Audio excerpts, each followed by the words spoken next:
Hello बालकों, कैसे हो? सब बढ़िया।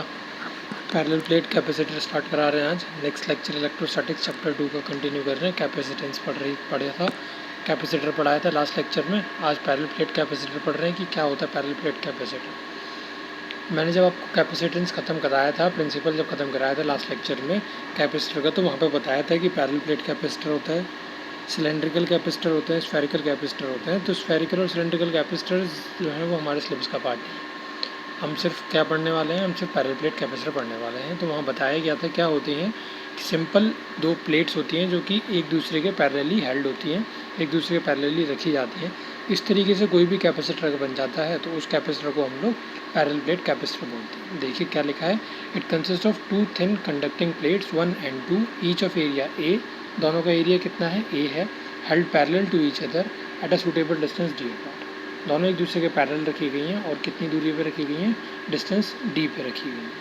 ठीक दिख रहा होगा डायग्राम में। ये होगी पॉजिटिव चार्ज वाली प्लेट, ये होगी नेगेटिव चार्ज वाली प्लेट। अभी हम पॉजिटिव नेगेटिव चार्ज कैसे आए, क्या है वो समझाएंगे, बात करेंगे नीचे चल के। लेकिन दो पैरेलल प्लेट्स हैं जो कि एक किसी डिस्टेंस डी अपार्ट रखी गई हैं और दोनों का एरिया जो है ये वाली और ये वाली प्लेट, दोनों प्लेट्स का एरिया जो है वो हमने कितना एरिया है, सेम एरिया की प्लेट्स ली गई हैं, ए वाली। The plates are separated by insulating medium like air, paper, glass etcetera. जो प्लेट्स हैं उनके बीच में कोई भी इंसुलेटिंग मीडियम हो सकता है, जैसे कि एयर, पेपर, ग्लास, कुछ भी हो सकता है, या फिर आप क्या ले सकते हो, वैक्यूम भी ले सकते हो। Plate 1 is insulated and plate 2 is earth. दिख रहा होगा डायग्राम में कि प्लेट 1 जो है वो इंसुलेटेड है और प्लेट जो दूसरी प्लेट है वो कैसी है, अर्थिंग हो रखी है उस प्लेट की। When a charge of positive Q plus Q लिखा है ये, when a charge plus Q is given to the insulated plate 1, then charge minus Q is induced on the near phase of the plate 2 and plus Q on the other phase of the plate 2। देखिए ये बातें मैं पहले भी समझा चुका हूँ जब प्रिंसिपल ऑफ अ कैपेसिटर समझा रहे थे। ये मैं पॉजिटिव चार्ज लगा दिया इस वाली प्लेट पे, किसी तरीके से मैंने इस प्लेट को पॉजिटिव चार्ज दे दिया, तो इसकी वजह से इंडक्शन होने से इस वाली प्लेट पे क्या हो जाएगा, नेगेटिव चार्ज डेवलप हो जाएगा। नेगेटिव चार्ज इस प्लेट पे डेवलप होगा। नेगेटिव चार्ज किस तरफ डेवलप होगा, इस तरफ, और इस तरफ कौन सा चार्ज डेवलप होगा, पॉजिटिव चार्ज डेवलप होगा। लेकिन हमने करा क्या कि जैसे ये पॉजिटिव चार्ज इधर डेवलप हो गया तो हमने इस प्लेट की अर्थिंग कर दी इस तरफ से। अर्थिंग करने से क्या हुआ, जितना भी पॉजिटिव चार्ज था वो क्या हो जाएगा, अर्थ में फ्लो कर जाएगा। पॉजिटिव चार्ज खत्म, बचेगा क्या, सिर्फ और सिर्फ नेगेटिव चार्ज बचेगा। तो अगर मैं बोलूँ कि अगर इस प्लेट पे चार्ज डेंसिटी निकालोगे तो कैसी आएगी, नेगेटिव चार्ज है तो नेगेटिव सरफेस चार्ज डेंसिटी होगी, और इस वाली प्लेट पे कैसे चार्ज है, पॉजिटिव चार्ज है तो पॉजिटिव सरफेस चार्ज डेंसिटी होगी। सरफेस चार्ज डेंसिटी सब बच्चे जानते हैं, किससे डिनोट करते हैं, सिग्मा से डिनोट करते हैं। देखिए वही हमने यहाँ पे बताया, plate 2 is earth and the charge plus Q flows to the earth. Charge plus Q earth में फ्लो करके चला जाएगा। Plate 1 has positive surface charge density, इसे ध्यान से लिख लेना है, क्या है ये, पॉजिटिव सरफेस चार्ज डेंसिटी है। Plate 1 has positive surface charge density sigma and plate 2 has negative surface charge density minus sigma. ये भी बातें मैं अभी आपको डायग्राम में ऊपर बता के आया हूँ। सबको पता होगा कि सिग्मा का फॉर्मूला क्या होता है सरफेस चार्ज डेंसिटी का, Q/A, charge upon area. We assume that distance d between the plates is much smaller than the linear dimension of plates. हम ये मान के चल रहे हैं कि जो हमारा डायग्राम था ऊपर, उसमें ये जो डिस्टेंस है, ऑल्दो ये डिस्टेंस हमें बहुत ज़्यादा दिख रहा है इस डायग्राम के अंदर, लेकिन ये डिस्टेंस जो है वो बहुत कम है। किसके कंपैरेटिवली, इसके एरिया के कंपैरेटिवली, यानी कि plates are very thicker as compare to the distance between those two plates. अगर आप डिस्टेंस देखोगे तो वो कुछ भी नहीं है, एरिया जो है उन प्लेट्स का वो बहुत ज़्यादा है उस डिस्टेंस के कंपैरेटिवली। यानी कि समझ सकते हो आप क्या बताना चाह रहे हैं कि प्लेट्स मोटी हैं और बहुत पास पास में रखी गई हैं। In the region of the left of the plate 1 and on the right of the plate 2 electric field is equals to 0। ये बात आपको याद रखनी है कि किसी भी कैपेसिटर के दो पैरेलल प्लेट्स इस तरीके से हैं तो इधर या इस प्लेट के इधर इलेक्ट्रिक फील्ड कुछ नहीं होता। इलेक्ट्रिक फील्ड कहाँ आता है, हमेशा बीच में ही रहेगा। आउटसाइड द कैपेसिटर यहाँ पे या आउटसाइड द कैपेसिटर यहाँ पे कभी भी कुछ भी इलेक्ट्रिक फील्ड नहीं होगा। ये बात आपको याद रखनी है। So in the region between the plates and separated by air vacuum the electric field is, electric field कितना हो जाएगा, इलेक्ट्रिक फील्ड हो जाएगा E is equals to sigma upon epsilon naught. E is equals to sigma upon epsilon naught. ठीक है, ये formula आप याद रखेंगे, E is equals to sigma upon epsilon naught. Sigma की जगह हम फार्मूला पुट कर देंगे, ऊपर अभी हमने बताया Q/A, तो क्या बन जाएगा, E is equals to Q/A epsilon naught. ठीक, अब we know that V is equals to E into d. अभी तक आपको पढ़ाया नहीं गया है ये V is equals to E into d, पर यहाँ पे आके आपको मेमोराइज़ करना पड़ेगा। ये V किसके बराबर होता है, V E इंटू डी के बराबर होता है। इसे आप चाहें तो जहाँ आपको पोटेंशियल पढ़ाया गया है उन रिलेशन से आप आसानी से इसे डिराइव भी कर सकते हैं। बाबू मैं यहाँ पे करके नहीं दिखाऊंगा, टाइम वेस्ट है वो। आप डायरेक्ट इस रिलेशन को याद करके चलिए कि v किसके बराबर होता है, वो e इंटू डी के बराबर होता है। ठीक है, किसके बराबर, e इंटू डी के बराबर। चलिए बता ही देते हैं, फिर भी क्या पता किसी को पीछे ना मिला, कन्फ्यूज़न हुआ, कुछ भी हुआ। कैसे है ये, ई का फॉर्मूला सबने पढ़ा था, क्या होता है, के क्यू अपॉन आर स्क्वायर होता है। और वी का फॉर्मूला सबने पढ़ा था, क्या होता है, के क्यू अपॉन आर होता है। ठीक, अगर मैं इसको आर से मल्टीप्लाई कर दूँ तो क्या होगा, ये आर से एक आर कट जाएगा, आंसर क्या आ जाएगा, के क्यू अपॉन आर। मैंने करा क्या, वी निकालने के लिए मैंने ई को आर से, आर क्या है, डिस्टेंस, दो पॉइंट्स के या दो चार्जेस के बीच के जो भी बात करते थे हम, उससे मल्टीप्लाई कर दिया। यानी कि अगर आप v निकालना चाहते हो तो आप इसे r से मल्टीप्लाई कर दीजिए, दो प्लेट्स की डिस्टेंस के बीच मल्टीप्लाई कर दीजिए। वही मैंने यहाँ करा, v को क्या कर दिया, e इंटू डी कर दिया। e ऊपर निकाल के आए हैं अभी, q upon A epsilon not. ये चीज़ें पीछे भी निकाल के दिखाई गई हैं। अगर आप फर्स्ट चैप्टर में जाके कोई ढूंढेगा तो इलेक्ट्रिक फील्ड में ये सब चीज़ें आपको मिल जाएंगी। ये जो मैंने ऊपर अभी आपको दिखाया, ये भी बता के आए थे, ये सब बता के आए हैं जहाँ सरफेस चार्ज डेंसिटी वगैरह आपको पढ़ाई गई थी। लेकिन ढूंढने वाला होना चाहिए, पढ़ने वाला बच्चा होना चाहिए। जो पढ़ने वाला होगा उसे खुद ही याद होगा, जो जिसको याद नहीं रहा होगा वो ढूंढ सकता है, और जो इन दोनों में से कुछ नहीं करेगा वो बार बार पूछेगा कि ये कहाँ से आया, वो कहाँ से आया। फॉर्मूला सबने पढ़ा है, Q is equal to C V है, C is equal to Q upon B, अभी पढ़ा के आए थे लास्ट वीडियो के अंदर। क्या करेंगे, इसको पुट कर देंगे v की जगह पे पुट करोगे, कैंसिल आउट करोगे तो क्या आंसर आएगा, C is equal to epsilon naught A upon D. ये क्या बन गई, कैपेसिटेंस आ गया, या कैपेसिटी आ गई किसकी, पैरेलल प्लेट कैपेसिटी की। किसके लिए, पैरेलल प्लेट कैपेसिटी के लिए फॉर्मूला बन गया। इस फॉर्मूले को हम आगे जाके जब न्यूमेरिकल्स कराएंगे तो उनमें यूज़ भी करके दिखाएंगे कैसे यूज़ करना है। When plates of capacitor are separated by dielectric medium of relative permittivity epsilon r is equals to k, its capacity is। अगर ऐसा होता है कि मान लीजिए अभी तो हमने बीच में कुछ ऐसा वैक्यूम लिया था, लेकिन अब मैंने कुछ एक ऐसा मीडियम ले लिया जिसकी अपनी की खुद परमिटिविटी है कुछ, तो क्या करना पड़ेगा हमें, तो जो मीडियम की जो परमिटिविटी बनती है, या मीडियम की जो आप ये बोल सकते हो कि अगर आप कैपेसिटेंस निकालना चाहते हो अब उस कैपेसिटर का, after replacing the vacuum by any other medium having the capacitance having the value of relative permittivity as E R, तो कैसे निकालेंगे। सी का फॉर्मूला क्या पढ़ा था हमने, सी का फॉर्मूला पढ़ा था epsilon naught A upon D, लेकिन ये वैक्यूम के लिए। अब मैंने वैक्यूम हटा के कोई मीडियम से रिप्लेस कर दिया जिसकी अपनी खुद परमिटिविटी है, तो मैं इसे क्या बना दूंगा, एप्सिलॉन ए अपॉन डी। जो एप्सिलॉन है वो किसके बराबर है, यहाँ एप्सिलॉन जो है वो बराबर है किसके, दोनों के प्रोडक्ट के। क्या दोनों, एप्सिलॉन नॉट और दूसरा क्या है आपका, जो भी आपने मीडियम लिया था अभी हमने बोला ना उसकी परमिटिविटी कितनी है, एप्सिलॉन आर। तो एप्सिलॉन आर और एप्सिलॉन नॉट का ये प्रोडक्ट है एप्सिलॉन। बस यही करना है आपको, एप्सिलॉन की जगह एप्सिलॉन आर एप्सिलॉन नॉट से रिप्लेस कर देना है। मतलब कुछ भी नहीं करना, जो भी आंसर आया है, जो ये आंसर हम यहाँ से निकालते हैं उसे सिर्फ और सिर्फ मल्टीप्लाई कर देते हैं किससे, उस मीडियम की परमिटिविटी से। सपोज़ करो मेरा आंसर पहले आया था 10 और परमिटिविटी दे रखी थी दूसरे मीडियम की 2, तो मैं डायरेक्ट बोल दूंगा कि भाई अब जो कैपेसिटी है वो क्या हो जाएगी, वो 2 टाइम्स हो जाएगी, यानी कि 20 हो जाएगी। ठीक, इस तरीके से आप कैपेसिटी निकाल सकते हो किसी अगर कोई पर्टिकुलर मीडियम से रिप्लेस कर दिया जाता है तो आप ये सब चीज़ें नोट करिएगा। पैरेलल प्लेट कैपेसिटर हेडिंग लगा के चलते हैं फिर सेकंड हेडिंग की तरफ। ग्रुपिंग ऑफ कैपेसिटर्स कर रहे हैं। अब सबसे पहले करेंगे कैपेसिटर्स इन सीरीज़, फिर करेंगे कैपेसिटर इन पैरेलल। बात ये कर लेते हैं कि किस तरीके से आप पहचानोगे कैपेसिटर सीरीज़ में कब कनेक्टेड है, पैरेलल में कब कनेक्टेड है। सीरीज़ पैरेलल को पहचानने का तरीका ये है कि अगर मैं किसी पॉइंट पर पहुंचा और आगे जाने का, उस पॉइंट पर पहुंच के आगे जाने का तरीका, रास्ता सिर्फ एक ही है, तो मैं बोलूँगा कैपेसिटर सीरीज़ में कनेक्टेड है। अगर एक पॉइंट पर पहुंचने के बाद आगे जाने के बहुत सारे रास्ते मिलते हैं आपको, तो आप बोलोगे कि कैपेसिटर जो है वो पैरेलल में कनेक्टेड है। जैसे देखिए, मैं इस पॉइंट पर कहीं पहुँचा तो यहाँ से जाने का ये रास्ता, एक ये रास्ता और एक ये रास्ता, अलग अलग रास्ते हैं आगे बढ़ने के, तो मैं बोल दूँगा ये सब पैरेलल में कनेक्टेड है। ऊपर अगर देखेंगे तो ऊपर यहाँ से दिख रहा है आपको कि आप यहाँ से आ जाइए तो भी एक रास्ता, आगे चलेंगे एक रास्ता यहाँ भी, और या यहाँ से घूम के आते हैं तो भी एक ही रास्ता है आगे बढ़ने का, जाने का। ठीक है, तो इसलिए ये सीरीज़ कनेक्शन और वो सब चीज़ें वो पैरेलल कनेक्शन है। ठीक, अब देखते हैं आगे चल रहे हैं कि क्या किस तरीके से ये डिफाइन लिख दिया उसी की, किस तरीके से पहचानोगे सीरीज़ पैरेलल कनेक्शन को। एक पॉइंट, 2 पॉइंट हैं और एक पॉइंट से दूसरे पॉइंट तक जाने का सिर्फ एक ही पाथ है, तो आप बोलोगे क्या है वो, सीरीज़ में कनेक्टेड है। सीरीज़ में कनेक्टेड है, ठीक है। सीरीज़ में सबको याद रहा होगा कि करंट सेम हुआ करता था, पोटेंशियल डिफरेंस अलग अलग हुआ करता था। तो इसका पोटेंशियल डिफरेंस मैंने V1 मान लिया, इसका V2 मान लिया, इसका V3 मान लिया। करंट सेम होता था तो चार्ज सब पे क्या मान लिया मैंने, प्लस Q मान लिया, मतलब सब पे चार्ज जो है वो Q है हर एक कैपेसिटर का, ये मैं मान सकता हूँ क्योंकि मैं सीरीज़ में ग्रुपिंग कर रहा हूँ उसकी। अब आपने C = Q/V फॉर्मूला पढ़ा है, तो आप C1 के लिए लिख रहे हो तो Q/V1, C2 के लिए लिख रहे हो तो Q/V2, C3 के लिए लिख रहे हो तो Q/V3।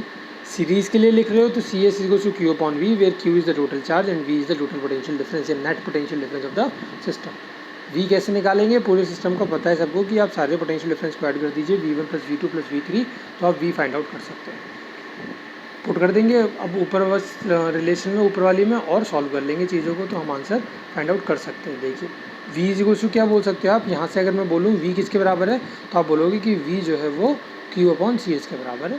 सब बोल सकते हैं Q/CS के बराबर, तो V की जगह Q/CS लिख दी। यहाँ से मैं बोलूँ V1 किसके बराबर है तो सब बता सकते हैं कि Q/C1 के बराबर है। यहाँ से मैं पूछूँ कि V2 किसके बराबर है तो Q/C2, V3 Q/C3।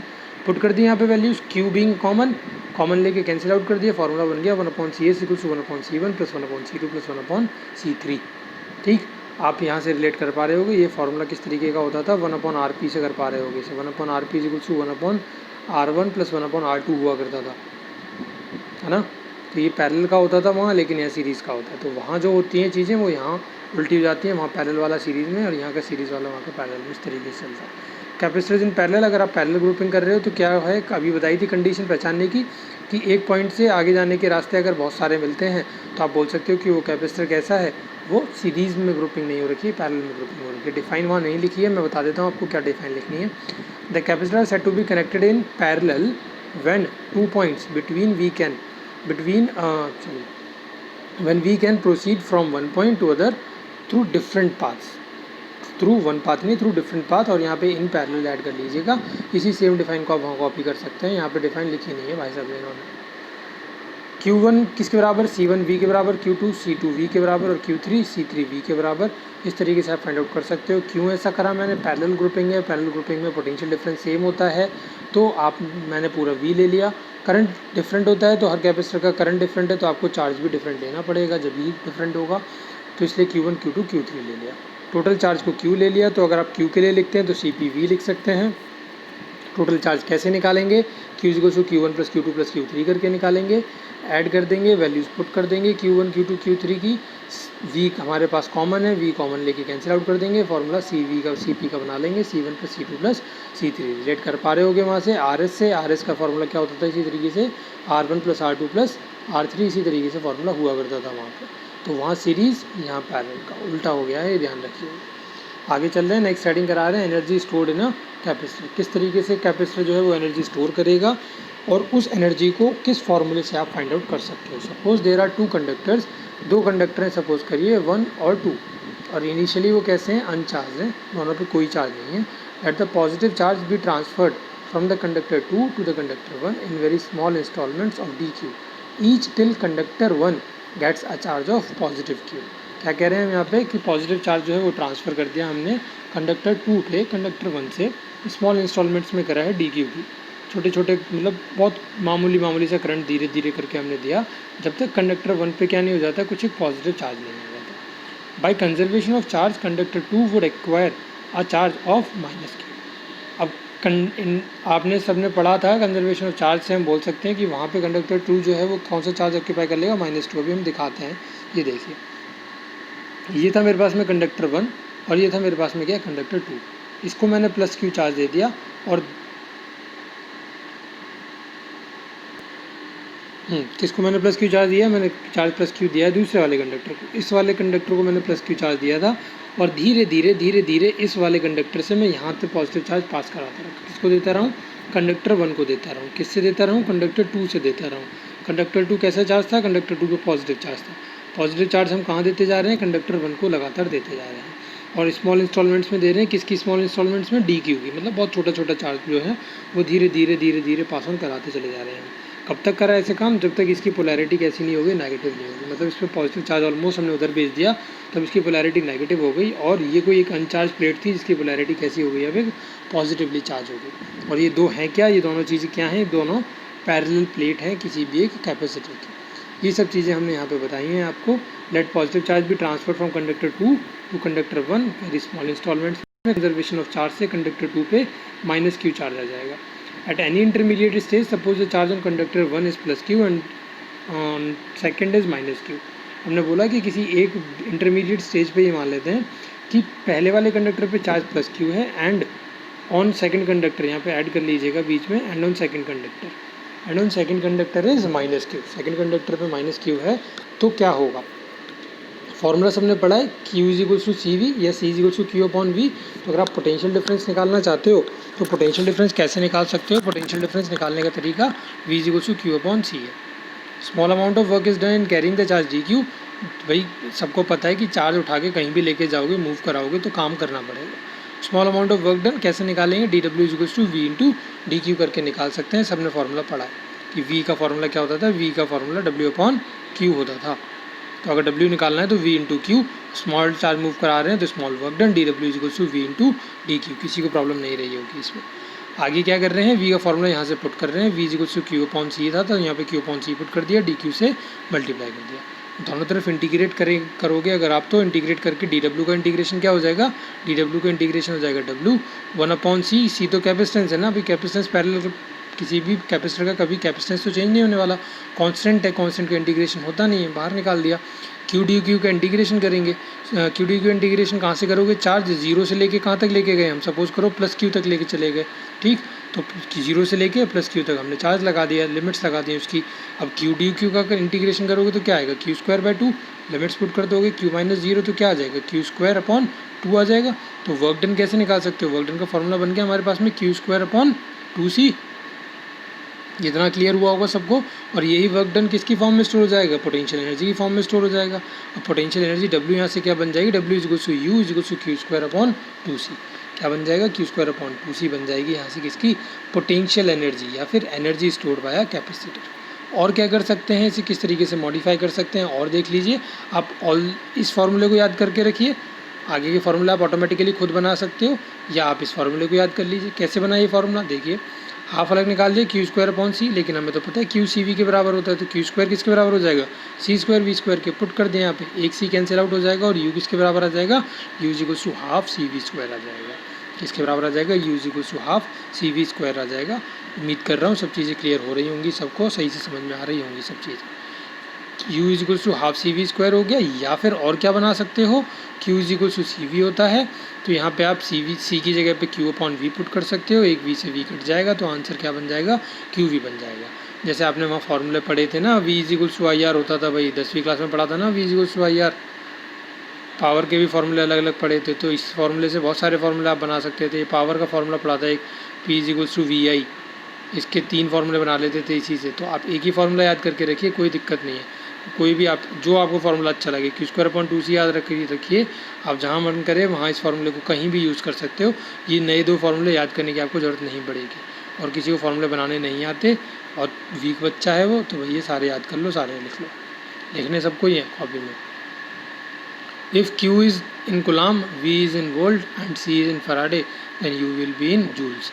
ये आपको याद रखनी है। Q को जो है आप हमेशा कुलाम में ही पुट करोगे, V को हमेशा वोल्ट में ही पुट करोगे और C को हमेशा फैराडे में ही पुट करोगे। अगर यूनिट्स डिफरेंट है, माइक्रो कुलाम है, माइक्रो फैराडे है या मिली वोल्ट है, ऐसी वैसी कोई वैल्यूज़ हैं तो आप उन्हें चेंज कर लीजिएगा, जब ये आंसर आप जूल्स में निकाल पाओगे, otherwise answer will not be in joules. ठीक, चलिए अब total energy stored in a combination of capacitor देख लेते हैं। कैपेसिटर का कॉम्बिनेशन होगा तो कैसी कैसी एनर्जी वो स्टोर करेंगे। कॉम्बिनेशन क्या, सीरीज़ और पैरेलल कॉम्बिनेशन। सीरीज़ और पैरेलल कॉम्बिनेशन का देख लेते हैं। अभी फार्मूला क्या बना के आए हैं, क्यू स्क्वायर अपॉन टू सी बना के आए थे यहाँ पे फार्मूला। इसी फार्मूले से आपको आगे चल के पढ़ाएंगे।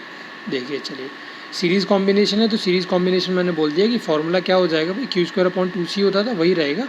सी को क्या लिख देंगे, सी एस लिख देंगे। क्या लिख देंगे, सी एस लिख देंगे। तो सी एस क्या होता था, सी एस होता था 1/C1 + 1/C2 + 1/C3 so on to 1/Cn। इस तरीके से कर सकते हो। तो क्या हो जाएगा, U इज इक्वल्स टू, आप क्यू स्क्वायर को हमने क्या कर दिया, अंदर मल्टीप्लाई कर दिया, Q square upon C1 half Q square upon C2 half Q square upon C3। अब ये क्या है, ये बताओ ज़रा मुझे कि ये क्या है, क्यू स्क्वायर अपॉन 2C1 ही तो है। तो क्यू स्क्वायर अपॉन 2C क्या होता था, U होता था। अब C1 हो गया तो ये क्या हो जाएगा, ये U1 हो जाएगा। ये क्या हो जाएगा, U2 हो जाएगा। ये क्या हो जाएगा, U3 हो जाएगा। यानी कि अगर कॉम्बिनेशन और सीरीज़ में है तो अगर आपको पोटेंशियल एनर्जी निकालनी है कैपेसिटर्स की, तो आप सारे कैपेसिटर की पोटेंशियल एनर्जी को सिंपली ऐड ऑन कर सकते हो। U1 + U2 + U3 कर दीजिए, आप सीरीज़ कॉम्बिनेशन में इंटरनल एनर्जी आसानी से निकाल पाओगे। ये सब बातें समझ में आई होंगी। ये उल्टी हैं किसकी? कैपेसिटेंस की। कैपेसिटेंस सीरीज़ में ऊपर देख के आए थे आप, हम नहीं निकाल पा रहे थे प्लस करके 1/CS = 1/C1 + 1/C2 + 1/C3 कर रहे थे, लेकिन यहाँ पे ऐसा नहीं है। आप सीरीज़ कॉम्बिनेशन में U1 + U2 + U3 करके निकाल सकते हो। बच्चे 100 में से मैं बोलता हूँ 80-75% बच्चे जो हैं वो इस चीज़ को गलत कर देते हैं। वो सीरीज़ में याद रखते हैं कि हम तो 1/, करके करते थे, तो वो इंटरनल एनर्जी या एनर्जी स्टोर्ड बाय कैपेसिटर निकालने के लिए आता है, तो उसको भी क्या कर देते हैं? 1/, करके कर देते हैं। वहीं पे वो मात खा जाते हैं। चलिए पैरेलल कॉम्बिनेशन का देखते हैं। पैरेलल कॉम्बिनेशन में क्या होता है? U = ½ CP V² होता है।